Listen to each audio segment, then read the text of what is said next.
centavos em relação à semana anterior, a cesta básica na capital atingiu o valor de R$ 806,93 na segunda semana de junho. O levantamento do Instituto de Pesquisa e Análise da FEComércio de Mato Grosso, IPF, verificou o maior índice no ano, influenciado principalmente pela forte variação no preço do tomate, que apresentou uma variação de 16%, passando a custar R$ 11,59 por quilo. A fruta e outros 8 alimentos tiveram elevação no preço, o que ajudou a aumentar a diferença no valor do mantimento no comparativo com a mesma semana do ano passado, em 6,36%. Naquela época, o averiguado do preço da cesta básica foi de R$ 758,70. O superintendente da FEComércio de Mato Grosso, Igor Cunha, destaca a forte variação de preço da cesta observada nas 2 primeiras semanas de junho.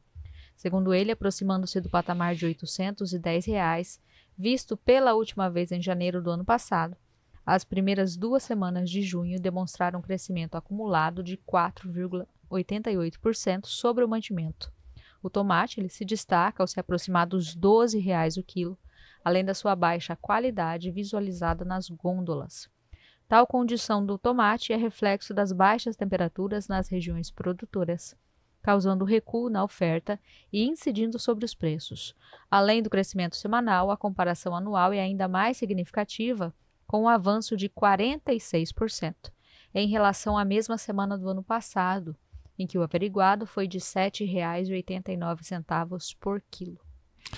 Tá aí, então. Nós vemos muita especulação, né? Os nossos preços flutuam com a questão da especulação. E fora as mentiras que as pessoas contam, né? Conta mentira para danar. Tá aí agora um postzinho dizendo: não compre arroz da China, compre dessas empresas do Rio Grande do Sul, não sei o que tem. As pessoas sabem de onde que essas empresas compram arroz? Elas não compram arroz só do Rio Grande do Sul, compram inclusive da China. Muitas vezes você está comendo um arroz aí, você não sabe de onde que veio, né? E outra coisa, o governo não vai vender o arroz direto para você, vai vender justamente essas empresas em leilões, essas empresas adquirem esse arroz para produzir, para um sistema de controle de preço. Antes de postar as coisas, tenta entender economicamente. Se não sabe, ninguém é obrigado a saber as coisas. Pergunta para quem sabe, gente, para não ficar essa coisa ridícula em rede social. E aí colabora para essas especulações, onde a cesta básica ela nunca flutua para baixo com especulação. É só para cima. O arroz, inclusive, subiu. Exatamente. O mercado subiu bacaninha. Porque o mercado não tem dó. Essas empresas que estão mandando se defender não tem dó. É igual aquelas de água. Se faltar água, sobe o preço. Aproveitando o seu trocadilho, né? De onde meter o nariz, né? Exatamente. Você colocou no início. Né? Vou meter o nariz onde não devo, né? Que eu não vim aqui para falar sobre isso, vim para falar sobre saúde. Aqui, né? É para tudo. Mas interessante que recente nós tivemos aquela propaganda, vários memes, várias veiculações na mídia sobre o alho, a cor do alho. O alho branco é de tal lugar, o alho roxo é de tal país. Não compremos o alho de tal país, não compremos o alho roxo e assim por diante, né? É interessante. Pois é, as empresas privadas, elas adquirem pelo menor preço para vender bem. Quando a importação do produto compensa, parte do produto dela é importado. Ela não tem esse preconceito que você tem. Agora você vai bancar o lucro da empresa por um capricho político, a inteligência dormiu longe da sua casa. É um negócio sem tamanho. Compre sim dessas empresas, mas não com essa ignorância. Compre dessa empresa sabendo que ela... Porque, veja o seguinte... Inclusive aqueles arroz de R$ 60 o pacote que muitos influencers estão postando por aí, aquele lá é o arroz japonês, gente. Aquele arroz de fazer sushi, não é o arroz que a gente costuma comer em casa. E não produz no Brasil. É um arroz que vem de fora. Tá? Assim como tem muito arroz italiano nas glôndulas do mercado, se você dá uma olhada, são arroz vindos diretamente da Itália, que são exclusivamente para risoto. É o arbóreo, né? É, muito específico em relação a isso. Então, assim, gente, você que fica lendo rede social, WhatsApp, pelo menos rótulo, antes de chegar no WhatsApp, senão a coisa fica difícil. Mas vamos à saúde e longevidade. Já que a gente não pode fazer a saúde mental das pessoas, vamos fazer a saúde física. Doutor Alberto, seja muito bem-vindo. Olá, Juliano, olá, João Edson. Aqui Adalberto Novaes. Privilégio falar com esse ouvinte da Rádio CBN. E também é um privilégio estar aqui, porque é a garantia de boas informações, de diversão também, porque a gente se diverte bastante batendo esse papo. E hoje nós vamos ter a oportunidade de poder compartilhar algumas interessantíssimas curiosidades sobre o nariz, sobre a respiração e sobre as cirurgias que envolvem esse órgão tão importante da nossa vida. Tem um detalhe interessante, né? Um nariz separado de qualquer coisa é bem feio, né? Mas alguém sem essa coisa feia, seu nariz, seria muito esquisito, né? Valdemorte, você não acha ele bacana? Oi? É sem nariz. Não, tem que ter alguma coisinha ali. O nariz, assim, é essencial para o rosto. Um rosto sem nariz é uma coisa... Não dá para imaginar, Não né? dá, não dá. Mas você imagine que nós temos algumas circunstâncias de pacientes que acabam ficando sem parte Sim. do nariz ou sem todo o nariz por vezes. Questões um traumáticas, Sim. por traumas, pós-ressecções por tumores, neoplasias, câncer de nariz, Sim. pode acontecer isso. E até algumas doenças infecciosas podem consumir todo o nariz, como a leishmaniose, Uhum. a hanseníase, por vezes ficar sem parte significativa ou sem quase todo o nariz. Tem câncer de nariz, doutor? Tem. Marília Gabriela tá sarando de um agora. Tem câncer tanto da pele, que envolve o dorso do nariz, a pirâmide do nariz, e pode acontecer câncer também, neoplasias malignas, da parte interna, do forro interno, dos órgãos internos do nariz. Não sabia. Um abraço para o Fagner, que veio acompanhar a saúde e longevidade hoje aqui de dentro do estúdio. Ele vai fazer... Esse é um programa que cheira bem, né? É por isso que Vai Voldemort perdeu pro Harry Potter, entendeu? É porque ele não sentiu o cheiro da derrota. É mais comum problemas no nariz que a gente imagina do que a nossa van filosofia que fora imagina? Imagina a pessoa não respirar bem. Sim. Não dá para viver bem respirando mal. Essa questão é tão interessante que o neném, quando nasce, você sabia que ele só sabe respirar pelo nariz? Ele veio programado geneticamente, papai do céu programou a gente para respirar só pelo nariz, desde quando nós nascemos. Saiu do útero, está no meio externo, saiu da barriga da mamãe. Se o neném vem com algum problema nasal, intranasal, que impede ele de respirar pelo nariz, é incompatível com a vida. Sim. Os profissionais que estão atendendo aquela criança, que vão receber aquele bebê, têm que fazer o diagnóstico imediato, prontamente, e tomar medidas imediatas para garantir a vida desse neném. Olha que interessante. É poético até. Pois é. Eu assisto um programa um programa americano traduzido no Brasil, que trata das invenções, como que elas surgiram. E eu achei um negócio interessante. Sabe o maçarico a gás, por exemplo, ele foi inventado por um médico, por um cirurgião. E ele tomou como base a passagem do ar do pulmão para o nariz com o espaço da boca. Por isso que ele tem buraquinho para entrar oxigênio para queimar quando passa. Quando eu vi aquilo, foi um médico que criou, não foi... Achei que era um físico, alguém que tinha feito alguma coisa. Ele que foi lá e falou, não, vamos fazer assim porque o ser humano funciona desse jeito. Pode olhar que ele tem um espaço vago ali, porém não pega fogo, ele vai pegar fogo lá na frente, né? Aí quando falou da questão do bebê, eu lembrei diretamente da invenção do maçarico. Ele tem um espaço ali que é vago, passa o ar, porém ele vai para frente, canaliza e sai lá na frente. Aí veio a confusão, se você entupir lá, sai fogo para onde não deve, né? Pois é. Quer respirar pela boca. Não é fácil, né? Não, imagina quando a gente passa uma noite gripado ou com um quadro alérgico, uma rinite, e não consegue respirar bem uma única noite. Sim. Outro dia nós vamos estar como? Acabado. Né? Não consegue dormir direito, né? Não consegue dormir direito, acorda mal, pouca produção durante o dia, sonolência, irritabilidade, né? E daí, se nós fôssemos continuar por esse viés, nós íamos falar sobre distúrbios do sono, né? Sim. A pessoa que permanentemente dorme mal, respira mal e tem um dia muito ruim, com várias consequências. Mas esse não é o objetivo principal que nós já Já tivemos outros momentos aqui que foi discutido. Eu acompanho todos os programas, os outros colegas que vieram aqui e discutiram com a comunidade sobre os distúrbios do sono. O Cláudio já perguntou, ele falou, ele disse que ele e a família dele, todos têm adenoide, já fez cirurgia. Você podia falar um pouco sobre o que é adenoide? Bacana demais, Cláudio. Obrigado aí por nos ouvir e por participar conosco. Enriquece muito aí o nosso programa e a nossa tarde. Interessantíssima essa colocação, porque o termo adenoide envolve um folclore enorme, né? Inclusive é muito comum as mães, os pais chegarem no consultório e perguntarem, ou na verdade manifestarem uma aflição. Doutor, meu filho tem adenoide, né? E geralmente está falando da criança, né? Sim. E na verdade a gente fala às vezes brincando com os pais, graças a Deus que ele tem adenoide, porque tem que ter mesmo, né? É obrigatório. É obrigatório. A adenoide é um órgão que toda criança tem. Nasce com uma adenoide pequena, em torno de 2 a 6 anos. Ela aumenta significativamente e depois ela começa a diminuir na adolescência e já no adulto. Na grande maioria das pessoas, ela praticamente só deixa pequenos vestígios. Sim. Então, o fato da criança ter adenoide está ok.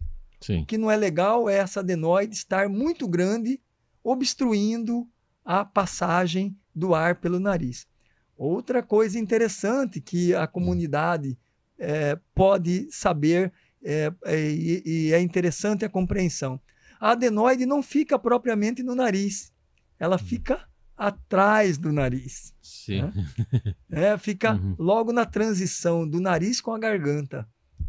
Então é um órgão fora do nariz, mas que é a porta de entrada? É a porta de entrada da garganta, da faringe, da parte mais superior da faringe. Sim. Mas nós consideramos quase que como se fosse uma extensão do nariz. E o desvio de septo? É outra coisa interessante, né? Outro folclore que tem muito, né? O paciente adora falar, né? Chega num ambiente e fala, eu tenho desvio de septo. Olha que interessante. Em estudo de cadáveres, aproximadamente de 80% a 90% de nós, indivíduos normais, na população geral, tem algum grau de desvio de septo.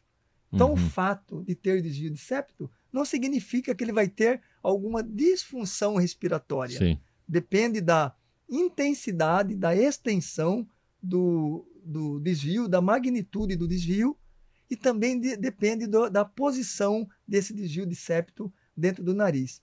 Então, Juliana, o fato da pessoa ter desvio de septo não quer dizer que obrigatoriamente ele tem que operar o septo nasal. Quando, tanto no caso do adenoide quanto do desvio de septo, quando é necessário cirurgia? Quando ele está causando transtornos respiratórios para o indivíduo, quer seja esse indivíduo uma criança, um adolescente, um adulto ou um idoso. Em qualquer desses momentos pode ser feito o diagnóstico e o tratamento. E o que traduz esse transtorno? A pessoa dormir mal, a pessoa acordar outro dia mal, olheiras. Sim. E o fato de você respirar mal pelo nariz obriga você a respirar pela garganta. Olha que interessante. Pela boca. E a boca e a garganta não são preparados para a respiração.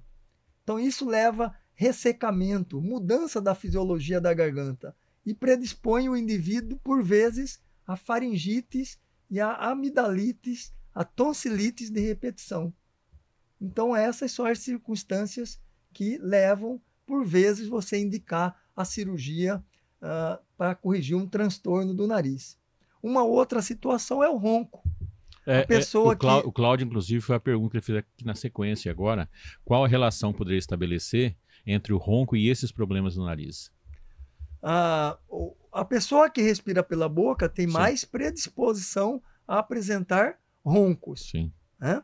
Mas tem inúmeras outras causas de roncos. E geralmente, Cláudio, o problema do ronco não está situado primariamente no nariz. Ele pode fazer parte do contexto. O nariz tem que funcionar bem para a nossa vida com qualidade, para você poder praticar esportes com vitalidade e com maior eficiência, o nariz tem que estar funcionando bem.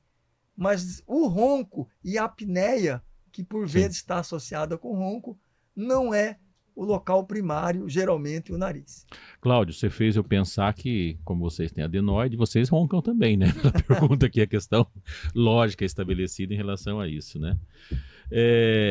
Vamos para a parte agora de estética. Primeiro, eu sempre vi uma associação entre desvio de septo e o nariz torto. Necessariamente está vinculado uma coisa a outra? Nesse contexto, sim. Geralmente o nariz, mas não obrigatoriamente, o nariz tortuoso está associado a alguma tortuosidade do septo nasal. Sim. Por isso que a cirurgia estética do nariz geralmente está vinculada a uma cirurgia funcional do nariz. Por isso que a gente sempre diz que a cirurgia é estético e funcional, ou funcional e estética. O formato do nariz tem muito a ver com a questão cultural local que nasceu também, né? O formato? Com o lugar que nasceu? Sim. Sim. A genética, tá? Tem uma série de... Sim, sem dúvida nenhuma. Sim. O nariz asiático tem algumas peculiaridades. Sim. Né? O nariz do europeu tem outras peculiaridades, o nariz maior, o nariz adunco, né? E tem pessoas que se especializam em determinadas etnias. Então, tem as cirurgias étnicas do nariz. E do brasileiro já é muito difícil, porque é aquela miscigenação. Mistura, né? Do branco, do europeu, com o índio, com o negro. E você tem que ter... a sua cirurgia tem que ter especificidades diferentes para você contemplar toda essa miscigenação que envolve a nossa raça, a nossa cultura brasileira. Tem profissionais que são mais especializados em determinados tipos de nariz, sem dúvida nenhuma.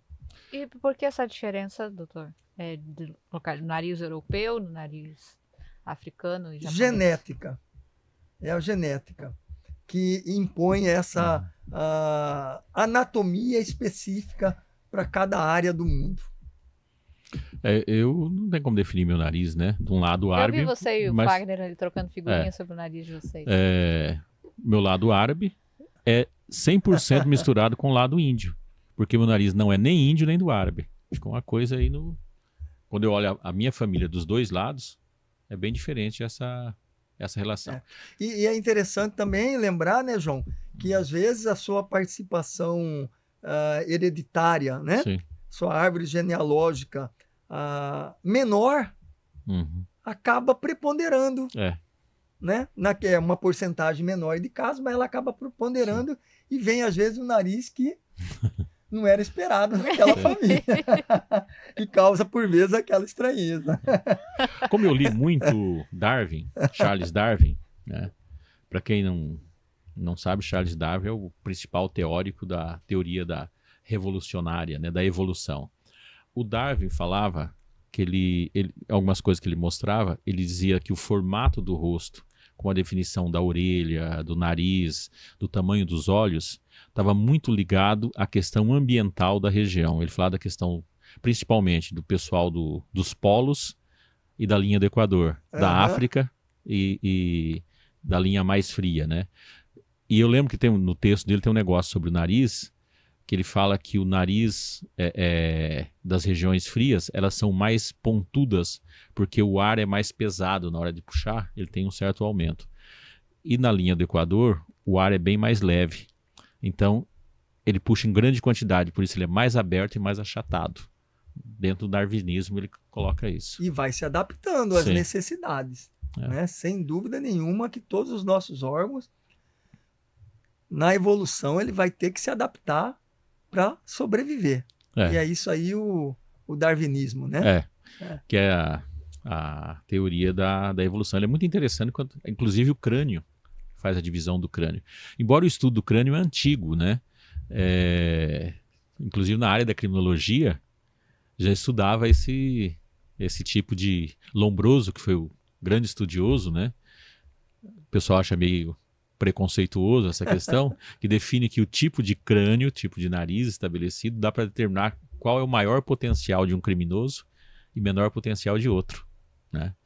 E ele utiliza justamente alguns termos ligados à questão genética, questão de clima, questão fisiológica, né?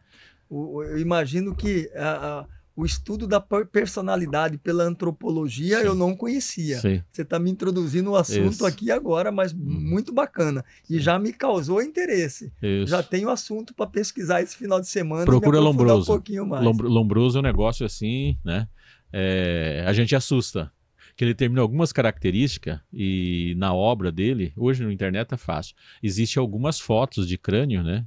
E aí a gente começa a olhar alguns amigos ali, falando, ei, fulano de tal tá mais tendencioso a isso, tá? Tem mais esse formato, tá? Mas é muito interessante. Washington, tá na hora do nosso repórter CBN? 30 segundos?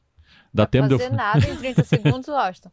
Vou falar que eu fui pesquisar sobre as golas em 10 minutos aqui, eu fiquei esperto em Sim. golas e eu passei perto. Eu falei que sua gola era romana, é gola de padre que se chama isso Gola aí. de padre? Ah, então eu tô em casa, né? Foi bastante tempo. Eu não fui longe, vocês viram, né? Como eu sou de origem salesiana, então tô dentro do padrão salesiano. Só que o salesiano A usa aquela gola do outra Washington golinha. se chama gola polo. Me sigam para mais dicas sobre golas. Vamos, no retorno, falarmos mais sobre golas e narizes, né? Washington, vamos ao nosso repórter CBN. 30 segundos, estamos de volta. Volta aí com saúde e longevidade. Hoje, falando de nariz, aqui na CBN, no estúdio CBN. Está aqui com nós o Dr. Alberto Novaes, né? Se tiver alguma dúvida sobre nariz, pode mandar aqui pra gente. Utilize o 99803-5580. Não dá para pegar aqui os nossos comentários de bastidores, mas a gente continuou com o programa aqui, né? E vamos voltar aqui, antes da Júlia entrar com as perguntas, só um pouquinho para a gente dimensionar, porque a gente levantou uma coisa aqui que eu acho que é muito comum, a confusão entre adenoide e carne esponjosa. Dos órgãos internos do nariz e adjacentes, contíguos ao nariz, os que mais comumente causam problemas de obstrução nasal são o septo nasal, que nós colocamos anteriormente, a tonsila faríngea, que nós chamamos vulgarmente de adenoide, e os cornetos, que a maioria da população chama de carne esponjosa. Sim. Então, além da adenoide, também tem a carne esponjosa, que essa sim tem de cada lado do nariz, que é uma estrutura que serve para filtrar o ar, para aquecer o ar, que ela é muito vascularizada. E ela também pode aumentar de tamanho por vários motivos, o principal é a causa alérgica, e ocasionar a obstrução do nariz, uma dificuldade de respiração pelo nariz. E o tratamento pode ser por medicamentos e, excepcionalmente, a necessidade da redução cirúrgica. Nunca a remoção. Sim. A redução do volume do não tamanho. é o que tira tudo. Exatamente. Sim. Juliana. Tem uma pergunta aqui do Matheus. São duas perguntas. Ele quer saber se existem diferenças entre as estruturas do nariz conforme a diferença étnica do paciente e também se muda as técnicas cirúrgicas conforme o diferente tipo de nariz. Vou responder por partes para você, Matheus. Matheus, nome do meu filho também, Matheus Novaes. Um grande abraço para você, Matheus. Obrigado pelas perguntas. Com relação à parte étnica, a parte interna do nariz, não. Ela é muito próxima, muito igual, independente da etnicidade. Tá? Agora, a parte externa, a modificação, as técnicas utilizadas para se operar esteticamente o nariz varia por demais. E, aproveitando esse gancho do Matheus, a rinoplastia, que é a cirurgia estética do nariz, sem dúvida nenhuma, foi a cirurgia estética que mais sofreu variações e incremento de técnicas no seu arsenal terapêutico nos últimos 10 anos. Sim. Operar o nariz, a população precisa entender que é uma cirurgia extremamente complexa. De todas as cirurgias plásticas, de todas as cirurgias estéticas do corpo humano, é considerada a cirurgia mais complexa. Então, a pessoa que vai operar o nariz, e tem que ser, para operar o nariz, o cirurgião plástico, o otorrinolaringologista, ele precisa estar muito bem preparado, inclusive para resolver algumas circunstâncias, algumas dificuldades que podem surgir tanto no transoperatório como no pós-operatório. Porque não é só operar o nariz, é cuidar dele durante meses, durante anos. A recuperação é longa? Do nariz, sim. Outra curiosidade. E feia, né, doutor? Parece que levou um murro no rosto. Hoje, não, Juliana, com as técnicas que nós temos, recursos e possibilidade de utilizar quando você domina, é uma exceção da exceção você ter um nariz que incha muito no pós-operatório. E aqueles roxos que ficam embaixo dos olhos, assim, de cirurgia do nariz? Eu vi uma moça no shopping outro dia, assim. Parece que levou uma pancada mesmo, né? Tecnicamente, nós chamamos aquilo lá de equimoses, que é a distribuição do sangue pelos tecidos, não é um acúmulo de sangue. Como se o sangue extravasou do vaso sanguíneo e caminhou uma certa extensão pelos tecidos adjacentes da área onde foi operada, né? Sim. Mas, assim, o inchaço de qualquer cirurgia, em especial do nariz, depende muito da questão biológica. Cada organismo tem uma biologia diferente e comporta-se de forma diferente frente ao trauma. Mas depende também da técnica que foi utilizada e dos cuidados pós-operatórios, né? E nós costumamos dizer que o nariz é a cirurgia mais longa que existe. A cirurgia estética do nariz é a cirurgia mais longa que existe. Por quê? O resultado dela nós não vamos ver imediatamente. Nós temos uma boa noção de como que o nariz vai ficar. Mas o resultado definitivo do nariz, olha que interessante, ele vai levar de 12 a 24 meses. Então, o cirurgião precisa realmente ter experiência, domínio, para entender e para passar essas informações e essa tranquilidade e essa segurança para o paciente de que o nariz que ele operou vai demorar bastante tempo para ele ter o resultado definitivo. Mas o cirurgião precisa enxergar o que ele vai conseguir ao final de 12 e 24 meses. A Laura, que é lá de Ponta Porã, disse o seguinte, Julie, que essa mancha roxa debaixo do olho que fica, lá em Ponta Porã nós chamávamos de carne pisada. É parecido com isso mesmo. Doutor, obrigado, Laura, pela audiência. Ela que é de Ponta Porã. Tem também a rinomodelação, né, que não é a cirurgia plástica, ela é feita com ácido, né, ácido hialurônico, né?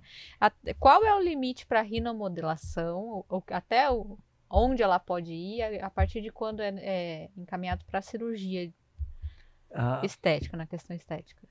Ô, Laura, só aproveitando, porque a deixa da Laura né, foi importante, né? Lembrou, em Ponta Porã é minha terra, por isso que ela está rindo aqui, e ela é de lá também. Antes da gente voltar na questão da Juliana, sobre a carne pisada, né? Eu também já ouvi bastante isso lá em Várzea Grande, viu, João? Lá na minha adolescência, na minha infância. Lá foi colonizado por paraguaios também, né? Então é isso, traz esses termos, tá? Importante lembrar que essa carninha pisada que fica no pós-operatório de qualquer cirurgia tem que se tomar muito cuidado com sol.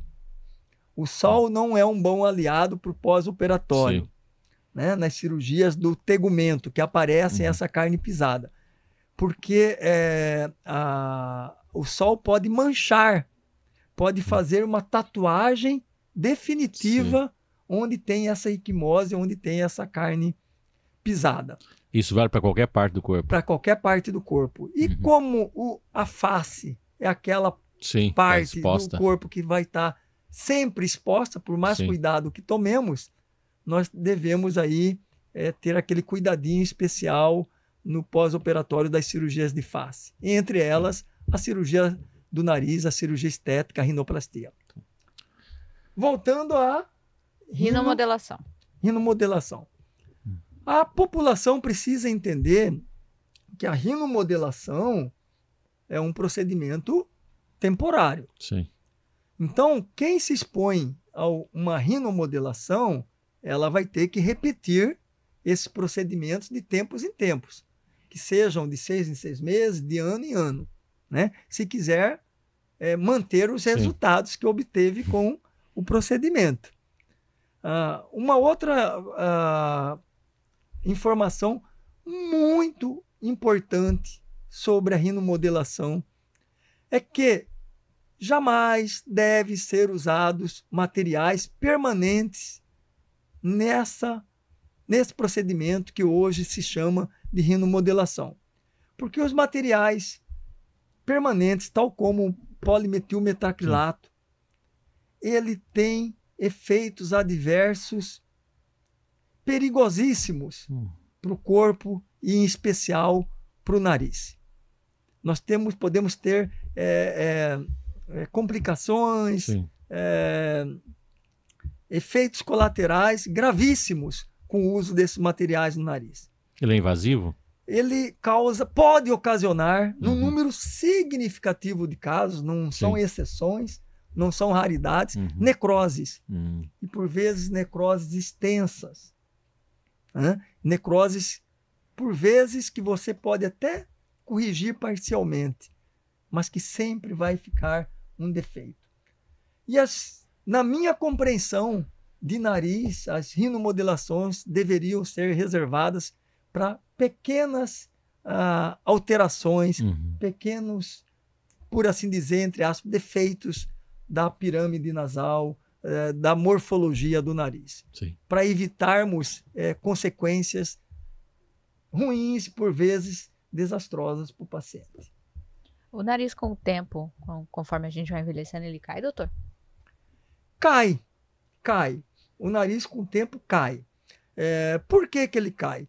Tanto o osso e principalmente a cartilagem, ele é sustentado por ligamentos. E o nosso organismo, com o tempo, ele vai sofrendo o processo de frouxidão, né?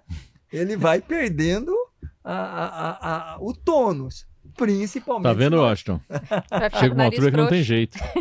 Não. Não é. Não é só o nariz. Não é só o nariz, isso, né? Chega uma época que não tem jeito. Né? E isso depende de uma série de fatores, principalmente envolvido com alimentação, cuidados com a atividade física e outras coisas mais, né? Da saúde geral. Então, a tendência é que o nariz perca um pouco a sua sustentação. E essa questão da sustentação do nariz, falando em cirurgia estética, é uma das coisas que mais mudou nos últimos 7, 8 anos, nos últimos 5 anos, com mais ênfase.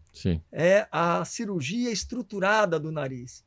Nós fazemos cirurgia do nariz que nós temos garantia que o nariz vai ficar sustentado, levantado, por vezes um pouco arrebitado, né? Quando as pessoas querem e pedem, e é possível, quando isso se aplica ao rosto da pessoa que vai sofrer o procedimento, manter essa estrutura sem essa caída da ponta do nariz por mais tempo, ou por vezes a vida toda. E vamos agora para a questão estética, meramente estética. É muito comum a pessoa querer o nariz de uma outra pessoa, principalmente de artistas, pessoas famosas, tá? Considerando a estrutura do nosso rosto, é possível pegar o nariz de um e colocar no outro?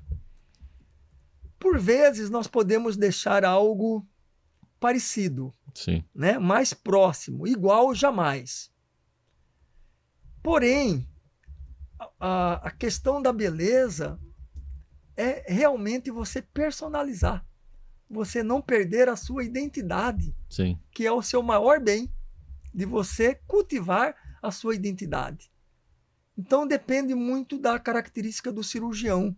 Eu, por exemplo, tenho muito desconforto se eu vou tentar fazer um nariz que não é adequado, que não cabe para aquele rosto, né? Você satisfazer o paciente sabendo que no futuro ela pode ficar insatisfeita, ela mesma, né? E que é uma cirurgia que não cabe naquele paciente. Então, a cirurgia estética, de uma forma geral, em especial a cirurgia estética do nariz, a rinoplastia, nós devemos conversar muito com o paciente, né? Porque hoje é muito comum ele trazer uma foto e falar: eu quero que o meu nariz fique igual a dessa personalidade, desse artista, desse cantor, dessa atriz, desse ator, e as coisas não combinarem. E muitas vezes esse artista também já não está com o rosto dele. Eu vi uma entrevista da Anitta, que ela fez tanta cirurgia plástica no rosto, eu acho que nos Estados Unidos. Eu sei que ela foi entrar num país onde o reconhecimento era por inteligência artificial, reconhecimento do rosto. Não foi reconhecida a foto do passaporte.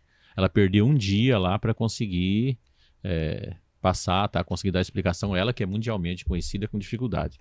E agora, recentemente, teve problema também como que é a Kay? É Kay? Que chama? Não, aquela que faz as festas, tá? Que tem o... GK. Isso. Ela também, inclusive, está fazendo algumas reversões que ela perdeu a identidade do formato, né? Ou seja, vão modificando a tal ponto que perde a própria identidade. E às vezes chega num contexto que é difícil você corrigir. E lembrando que muitas vezes quando você altera, dependendo do tipo de alteração, essas alterações exageradas, você pode trazer transtornos respiratórios. Olha só. Você modificar a morfologia do nariz, a parte externa da pirâmide nasal, você tem que sempre entender, e o cirurgião tem que ter essa responsabilidade de passar essa informação para o paciente, que você está mudando também a fisiologia do nariz. Sim. E essa fisiologia deve ser sempre favorável ao paciente, de você aliar a estética à função, e não trazer transtorno, você melhorar a estética e piorar a respiração do paciente. E dependendo do tipo de cirurgia que você vai fazer, pode acontecer. Sim. Tá? Pode alterar a voz também, doutor? Eu pergunto porque eu me lembro que já ter ouvido em meio às inúmeras teorias do Michael Jackson é que as cirurgias plásticas que ele fez no nariz era para alcançar notas mais altas. Isso é verdade ou isso é mito? Que isso é possível? No caso do Michael Jackson, não acredito que seja isso, não. Porque geralmente as cirurgias que ele realizou pioraram muito, com certeza. Ele perdeu a sustentação das cartilagens, que a gente chama de válvula nasal. Mas sem dúvida que a voz sofre interferência da boa respiração. Para você coordenar a voz e a respiração... Até porque um artista, um cantor, ele precisa de controlar a respiração, né? Não ficar aquela voz soprosa que o paciente, que o indivíduo às vezes para de cantar, né? Faz uma intercala para poder respirar. A gente sente isso, né? Então, geralmente, você fazer uma cirurgia que melhora a respiração, sem dúvida que você vai melhorar a performance do cantor, sem dúvida. Me dá um desespero ver o Caneta Azul cantando. Como é que é o nome dele? Manuel, não sei o que lá. Não faço a menor ideia. Ele não tem trem de respiração, então assim, se eu vi aquele negócio, dá um desespero, faz mal pra gente.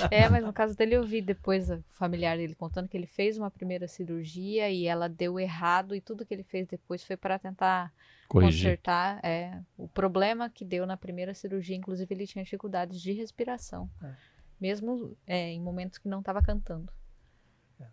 Dificuldade aí. Como que chama? Desmorfologia? Dimorfismo. Corporal, né? Chega muita gente lá com esse problema. A pessoa está enxergando uma coisa que não existe. É muito comum. Né? Por vezes, as pessoas estão com outras dificuldades e tentam encontrar uma forma mais simples para justificar essa dificuldade. Então, essa compreensão e esse diagnóstico deve ser feito em conjunto sempre, do profissional com o paciente e com os familiares. O fato do paciente dar importância a um defeito muito pequeno, isso é muito comum. E, às vezes, perseguir aquele defeito como se fosse o maior e o único problema da vida dele. É muito comum. né? Sim. E esse paciente, enquanto não resolver a questão emocional, não está com indicação de cirurgia.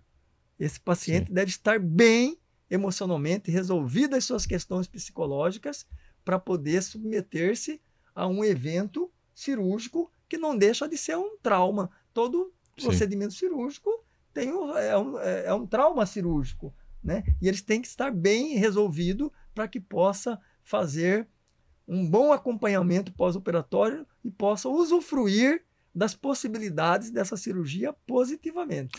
Até porque aí tem uma questão, é uma área que eu tenho um relativo domínio, né, sobre o olhar emocional. Quando a gente olha para as outras pessoas, a gente olha o todo, mas quando a gente olha para a gente olha de forma fragmentada, como se fosse o olhar da abelha, né, cheio de favos, né, e aí gera um problema sério. Tem um filme de comédia com o Leandro Hassum, que ele é casado com uma bela mulher, linda mulher, há 15 anos, negócio assim, e lá numa altura ela coloca a mão no nariz e mexe, falou assim, você já reparou que o meu nariz é torto? Ele falou, olha, do jeito que você é bonita, eu não consegui chegar até no ombro, imagina olhar para cima.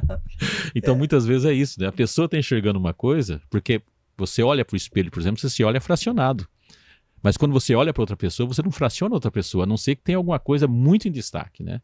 Tem o nariz fora do lugar do nariz, então você não vai olhar isso. Mas a pessoa que se olha todo dia no espelho, então há uma tendência desse exagero, né? Exatamente.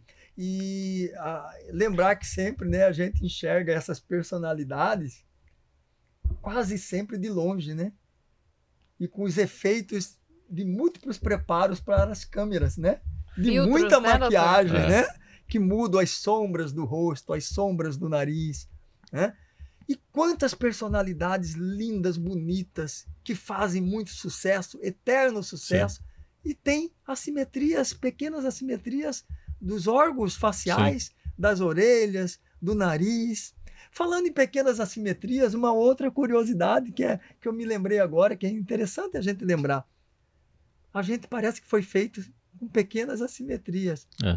Todos nós, se pararmos para observarmos e nos sentir a nossa respiração, nesse momento, ouvinte, faz um teste. Respira aí, normalmente, depois respira por um lado do nariz, tampando o outro, depois mude.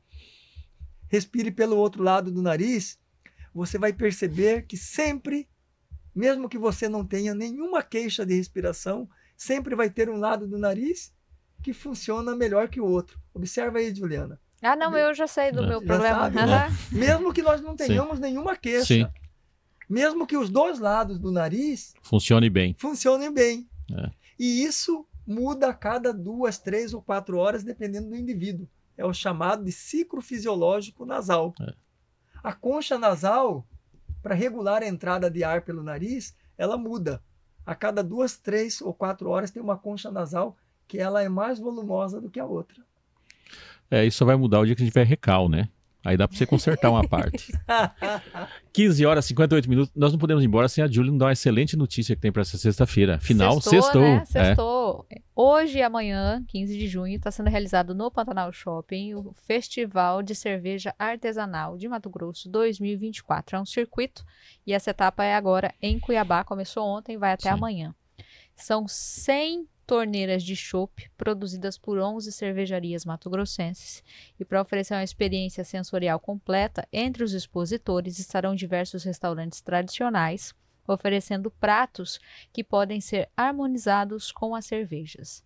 A entrada é 1 quilo de alimento não perecível e o festival está acontecendo no estacionamento do Pantanal Shopping hoje e amanhã. Além disso, tem música. Não sei se hoje ou amanhã, Raul Fortes e Pescuma vão estar tocando. E parece que é sábado, né? Amanhã. Maravilha. 15 horas e 59 minutos, doutor Adalberto. Muito obrigado por essa aula sobre nariz. Agora a gente vai saber colocar o nariz no lugar certo. E até um próximo programa. Obrigado, João Edson. Obrigado, Juliano. Obrigado à Rádio CBN pelo privilégio de poder passar uma parte da tarde tão gostosa com vocês. Ao nosso público, quem quiser visitar a nossa página lá no Insta, doutor Adalberto Novaes, lá nós temos o propósito de ter informações sérias, não puramente comerciais, realmente para poder trazer subsídios que possam incorporar no dia a dia para que a nossa comunidade façam boas escolhas sobre cirurgias da face. Muito obrigado. Obrigado. Juliana. Até segunda. Washington, Anderson, ouvinte, um bom final de semana. Fiquem com Deus.